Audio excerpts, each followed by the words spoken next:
Well, hi, and thanks for joining me in my shop. I'm going to be taking a look at this radio and doing a checkout on it and try to determine if it's in any kind of condition that it could be repaired or restored.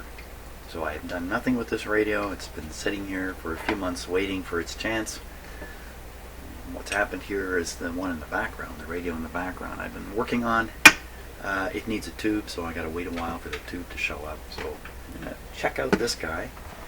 And at the end of this, I should have a notion as to what kind of shape it's in and whether it's really worth putting some effort into it. And it's not just another European radio either, like the one in the background. It's a Nordmende. It's another Nordmende. Wow, okay. So let's take a look here. I see some pretty strange things already. Huh. I don't know if you can see the strange stuff. Probably can't from there, but I'll bring the camera just a little closer here. I don't think you're going to be able to see it still, but maybe you can spot something kind of odd here. Now, you may have spotted the broken glass. Wow, that's disappointing. Some tape on it. Looks like it's broken down here. It's all broken all through here. Oh, that's too bad.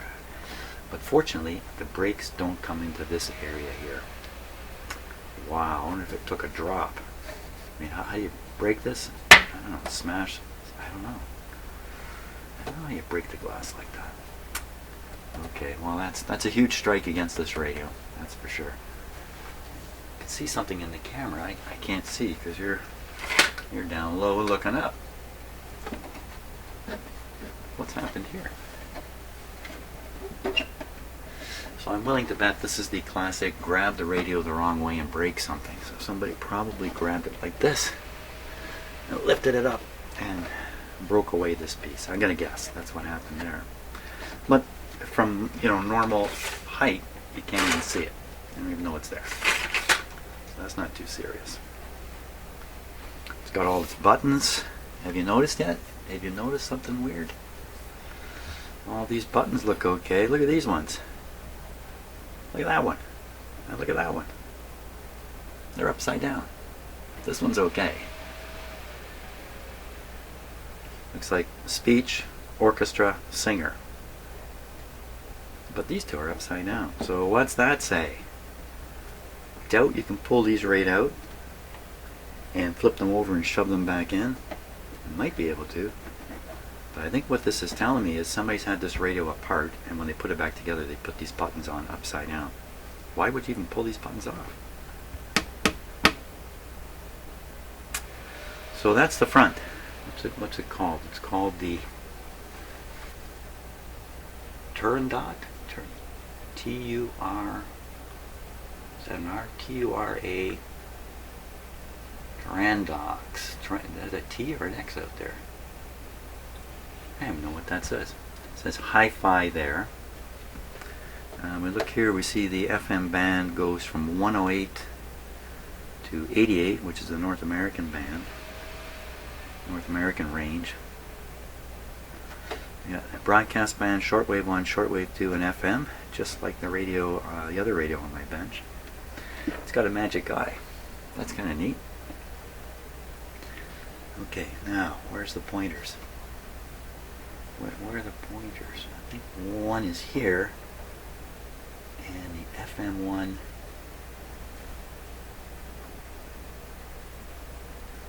Wow. I don't know where it is. In there. Okay, so right now we'll push the broadcast button. We'll turn the dial and we'll see. Yeah, good show. Pointer moves, so the string is good. Feels okay. The pointer appears to be going all the way down here. Looks like it's not red, looks like it's kind of a bluish color down here. So a lot of these radios, have two different tuning capacitors in them. One for the AM bands and the other one just dedicated to FM. And when you push these buttons, gears actually shift and the knob drives either one or the other, but not in this radio. This radio is all one. Okay, treble, bass. Off, phono, broadcast, shortwave 1, shortwave 2, FM. Well, that's a pretty good look at the front of this radio. Let's whip around to the back. To the back. I think when we get to the back, we're going to start with the cord.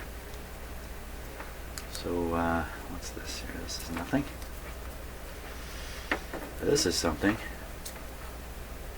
So it looks like somebody's extended the cord. They've added wire to it to make it longer. That's what this is. It feels pretty good. It feels like somebody put a lot of effort into taping that baby up. So I don't think the cord is any real concern. Now we look at the back. Oh, there. Now we can really see what it's called. Turandot 59. It's actually much more visible on camera than it is with my eyes here. Made in Germany, Nordmende. That band's got it's talking here about antennas. It's got a diagram. Various antenna inputs here. Hey, it's loose on the other radio too. Okay. You can see through a little window here. Gives you access to the chassis number, I believe. That's a little sticker mounted on the chassis. What do we got here? We got a nice diagram showing what the tubes are. Hey, what's this thing? These holes in here. It's full of holes. Not original holes.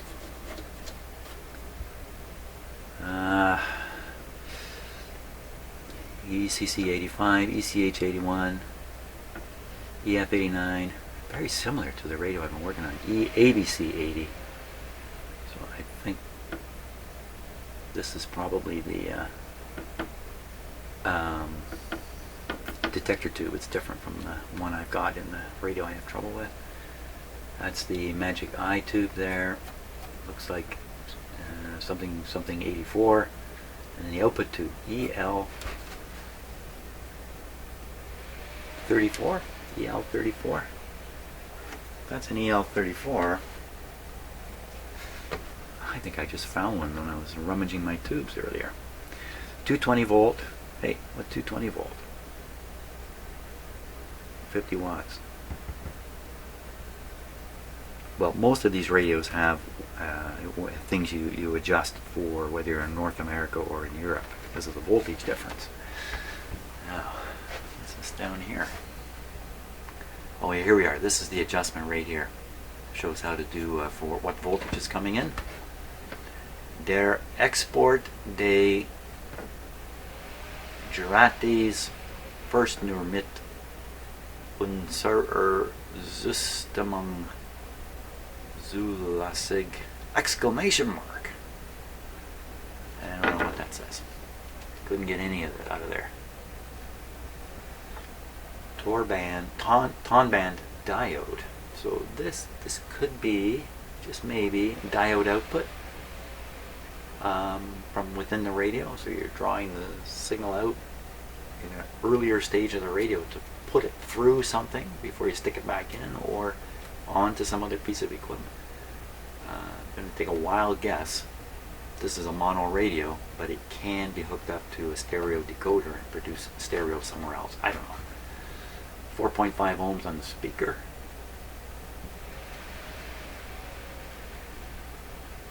Don't really know. Now, what about this mysterious switch and wires? So, these European radios, I have found, German radios, I call them European radios, the off button often fails to work. So that should throw the off switch off, and then any one of these should throw the off switch back on. But I have found that as I just said before, I won't repeat, I have found it. So something like this suggests to me somebody was trying to put in their own on-off switch. What are these doing out here? You know, that's what it suggests to me, but I don't think it's right. We can get the back off real easy here. Let's take it off. Let's take it off. Take it all off.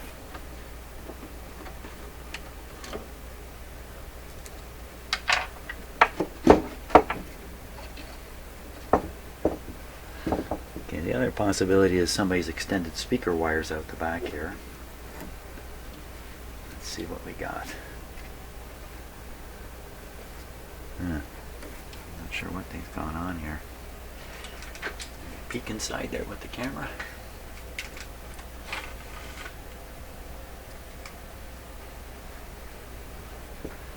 So this wire goes right up to the speaker. This wire,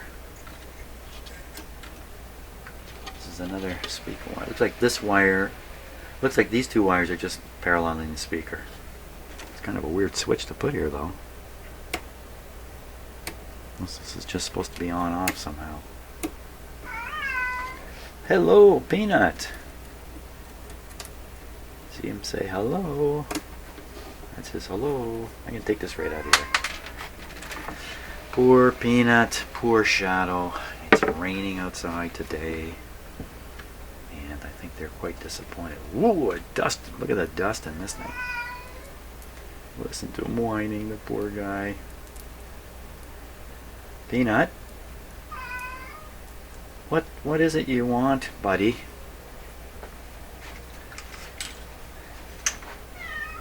Just go and take a look here. There he is. Usual. Peanut, what's up? What's up? Did you want to go outside? I know, but it's raining. It's raining today. I really can't do anything for you, Peanut. I cannot. He's gonna get a little upset here.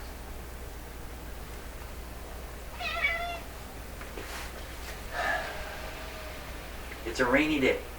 You were outside all day yesterday. You and Shadow. Here comes Shadow now. The two of you guys. You're there. Shadow's obviously on a mission. Go see what Shadow's doing, and I'm going to get back to work here.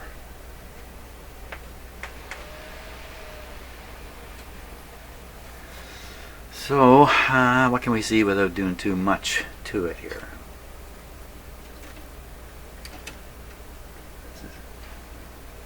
Oh, there's two speakers in there. I didn't notice that. The gain's a little... There. Okay. Now, occasionally these radios have electrostatic tweeters in them. Speakers like that. EL84. Okay. So I had found I have a brand new EL34. Great big strong output tube. I didn't know I had it. Okay. There's a coil here that could easily get damaged. Here's again, they seem to have put these plates on in it. So this one's pretty good, but this one's come loose. Not the best construction. That looks like a fuse hidden back in there. Yep, that's definitely a fuse. This is, what did it say? It says 150 volts on it. So this is the line fuse. These radios sometimes have a fuse in the high voltage circuit. Look at this wire's just not soldered. Is that the same for this nonsense here? These ones are soldered. Okay. We'll probably just remove this stuff because I don't really know what it is.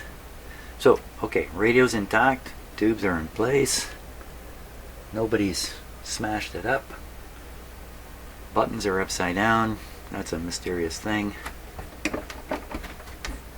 It's screwed in properly, but there's so much dust on here. I can't imagine somebody spent time putting this switch in, left all this dust everywhere. So this went in, and then I think the radio sometime after that went away. That's my guess. That's interesting. Let me just change to my close-up camera here.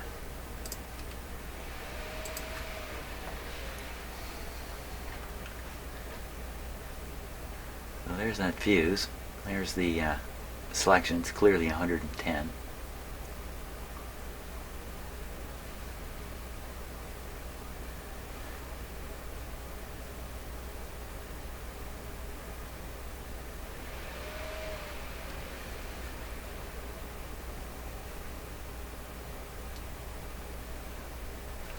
There's the dust. Oh, look at that orange capacitor there.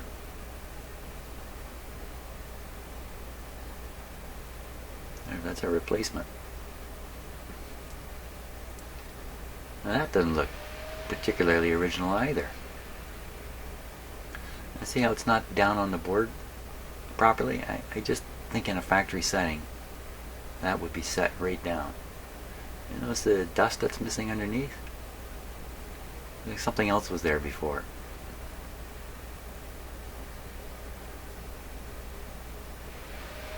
Why is this resistor up on these stilts? Here's another one. What's that about?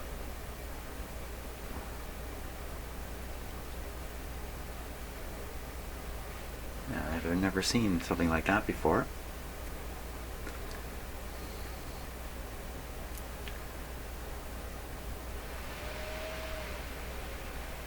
So hopefully this dust doesn't mean anything. I just get rid of it all and it should be just fine. Yuck. Wow. So the fact that this radio has its back and yet has this much dust in it means this has been in a bad storage place. Here's the output transformer here.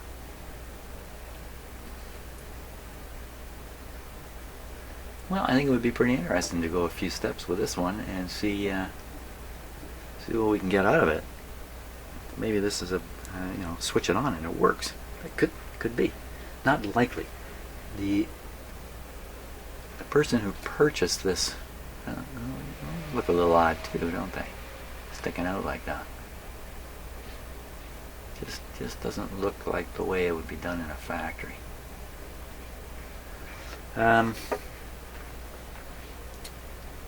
So this was purchased either at a flea market or somewhere where the buyers know where to buy stuff for next to nothing. So this radio was probably picked up for $5. That's probably what. So the tuning things here are accessible. This is one thing about European radios is they try to make them so they can be sitting in the cabinet and you can do most of the work and never take them out of the cabinet.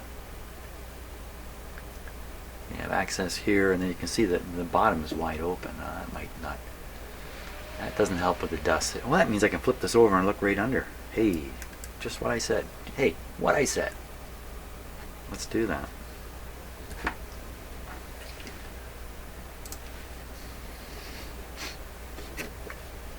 I don't want to wreck the front of it here.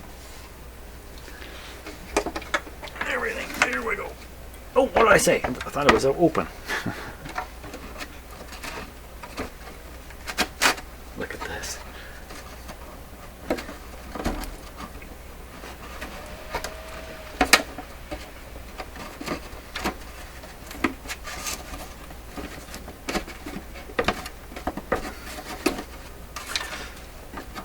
What's holding it?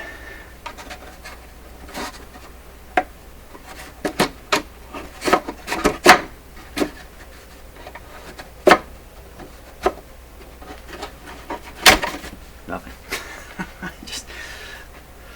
So aluminum plate under here with a ground connection. Ground connection's gone.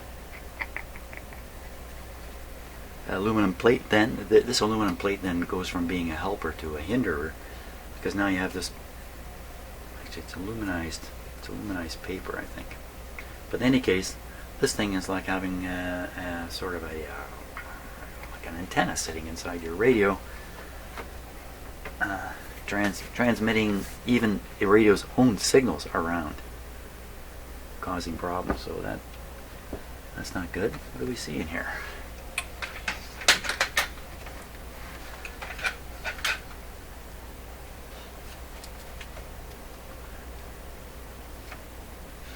The radio I see is a very generally unreliable type capacitor right here. It looks smashed, broken, missing, loose.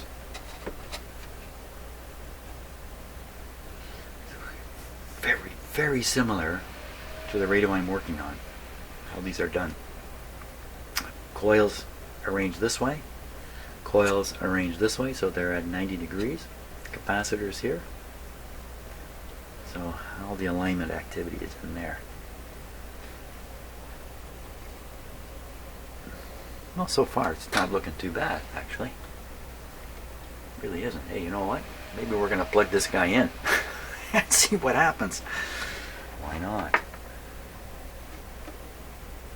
So there's the string mechanism. It looks like it's got that gearing system in it I was talking about. Even though it seems like it's one pointer.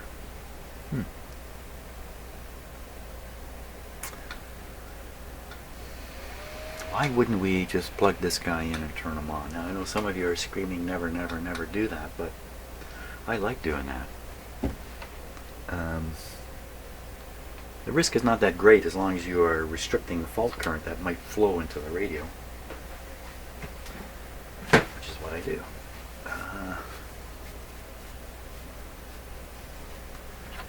Just for the sake of not losing this.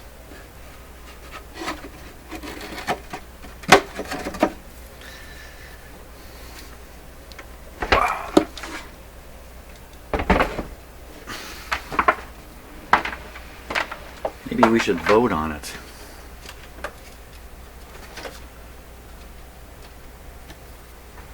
All those in favor of giving this guy a go right now, say aye.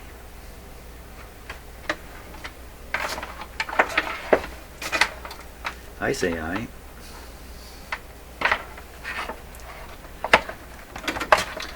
What better way to spark up your Saturday than to blow up the radio? Okay, now, I mean, if you're a fairly new viewer, you might not, well, you know, I've been doing this for a few years, so a lot of things I've explained a number of times years ago, and I tend to not explain them anymore, because I know many of you know what I'm up to. So back here is a light bulb. This light bulb and another one are in series, are wired in series with the radio, depending upon what I do with my little panel switches here. So what that means is power reaching the radio has to go through the light bulb first. If the radio was a complete short, then all that would happen is the light would come on full, and I would certainly realize, hey, that's not good. If the radio is in good shape, you first turn it on, draws a bit of power to charge some stuff up. The light comes on fairly bright but quickly dims down. It doesn't come on full brightness. So it's easy to recognize the difference. And by choosing the size of light bulb, I can choose the degree to which I want to restrict the power. I want to maximize the restriction. So I'm undoing a 60 watt bulb. You can't see it, but there's a 40 watt on the other side. See it there? Hard to see, but it's there.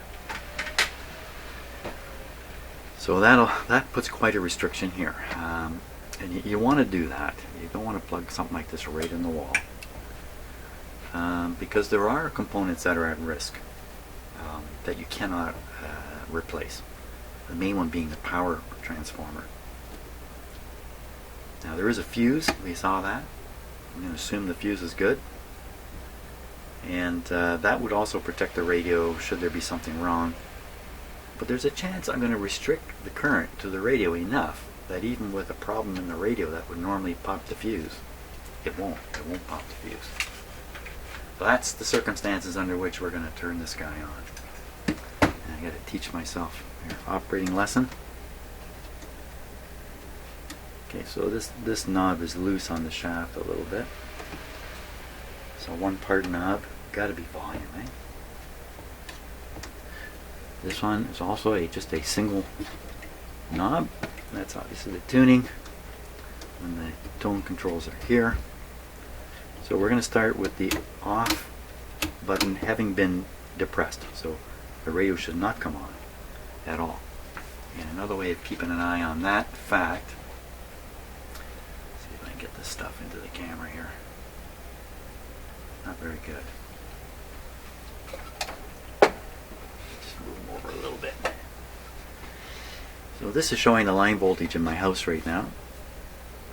It's about 100 and, well, according to that, it's about 117. And this one shows how much voltage is at the end of the bench outlet here, into which I'm going to plug the radio. The voltage here being low because of the light bulb. There's the radio plugged in. And now I have this additional gizmo. It's a handy little thing to have around the house. You can measure how much power things are drawing, voltage at an outlet. You can run around. Yeah, it's kind of an interesting guy. I use it here in the shop. So this also will report voltage at the plug. It will also report wattage, frequency, all kinds of stuff. It's a really cool thing. Kilowatt. Not very expensive either. So I think we're ready. I think we're all set here. Switch is off on the radio. Get that light bulb in view here. Yeah, back up, everybody. Stand back.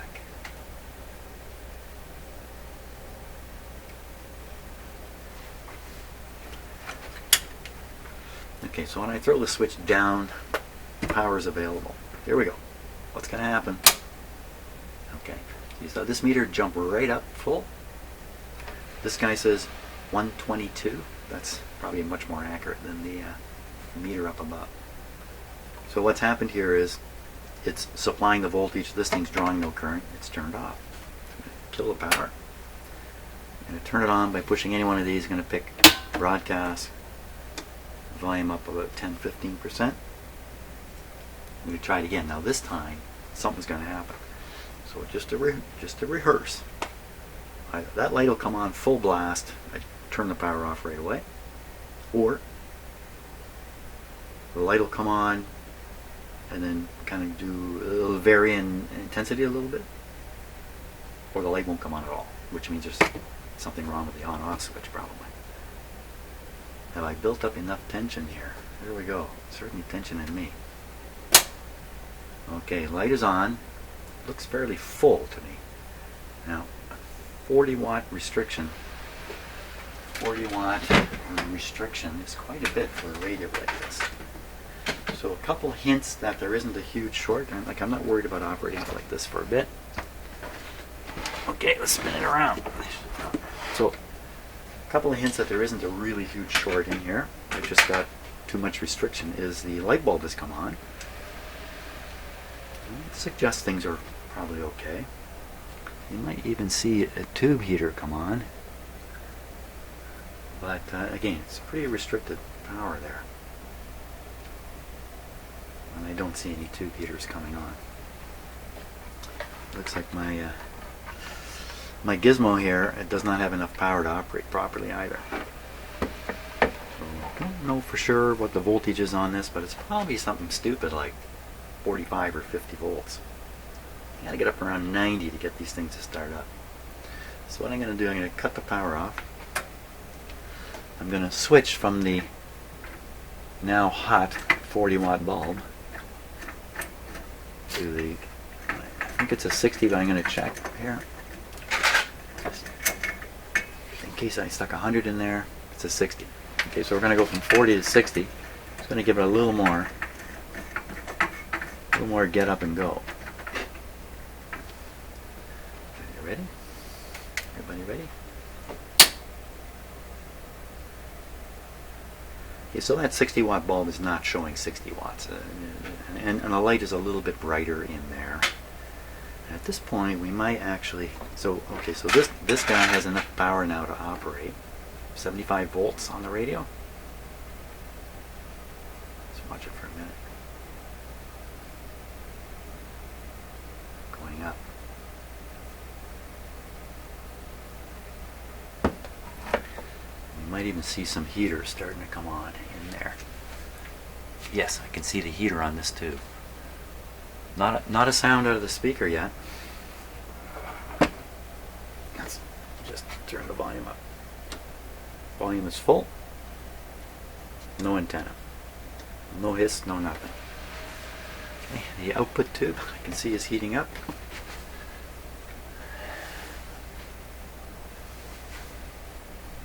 This tube's heating up. I can't really see the rest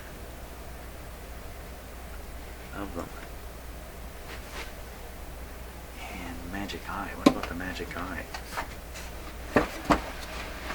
crowded in here. Yeah, I think I see a little bit of glow in the Magic Eye. You can see the panel light is not really done right. It's just blasting light right in here. It's kind of weird. Looks like it's in the right place. Well, what do you think? Should we go a little higher yet? So to go a little higher in voltage, what I'll do is I'll leave the 60 up there and I'll screw in the 40. That'll be 100 watts of restriction. That's kind of a weird way to put it, but I'm sure you know what I'm doing. I'm going to leave the set on, just going to screw in the bulb, and then run for the hills. Make sure my escape route is ready. There we go.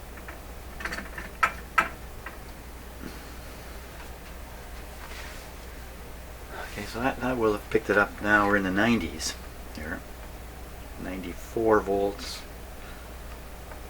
Most radios start producing at this point. Producing something. This one at least should have a hum. In fact, you kind of expect an old radio to hum badly. How come we're not hearing a thing? So I'm going to stick my ear up against the speaker. Absolutely nothing. I turn this up full. Oh. Okay. Something's happening.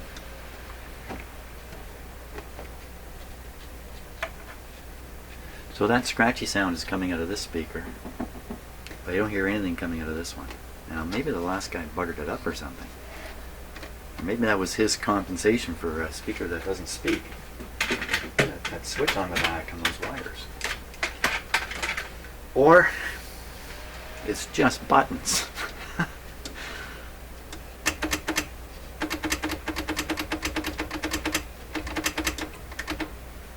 How about a short wave?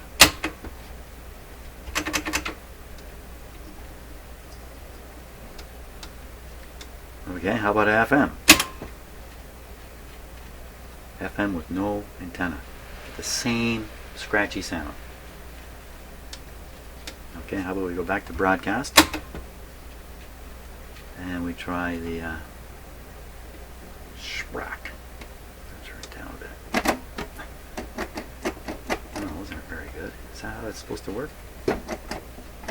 Usually they click in so you know which button you pushed.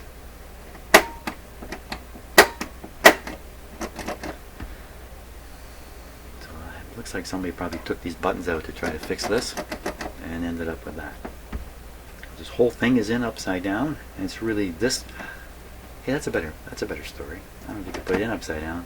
They're trying to fix this button, pull it off, they put it on upside down, but then they put the whole thing in upside down. I don't know. I'm just trying to reason out what's been going on here. So now our voltage is 97 volts. Almost certainly a radio like this is going to work at 97 volts.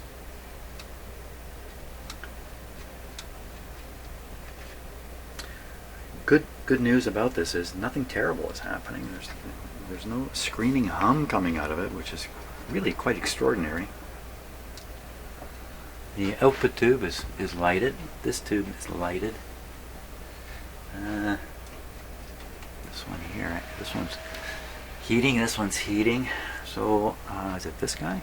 Is he not happening?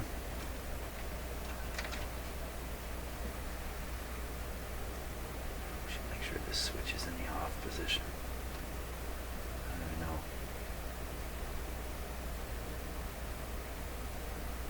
I don't know. Well, wires are going nowhere, so it's a switch to nowhere. You don't have to worry about it. You know what I'm going to do here? I don't like all these wires flopping around. Goodbye. And this guy hanging out here too. It's just too much. Bare end. So these look like speaker extension wires to me. We'll just twist them up. They should be fine like that. And this doesn't look original either. Maybe monkey around with the speaker and messed it up or something. So let's see. Okay, that's warm. Yeah, that's warm. That's warm. So all tubes firing.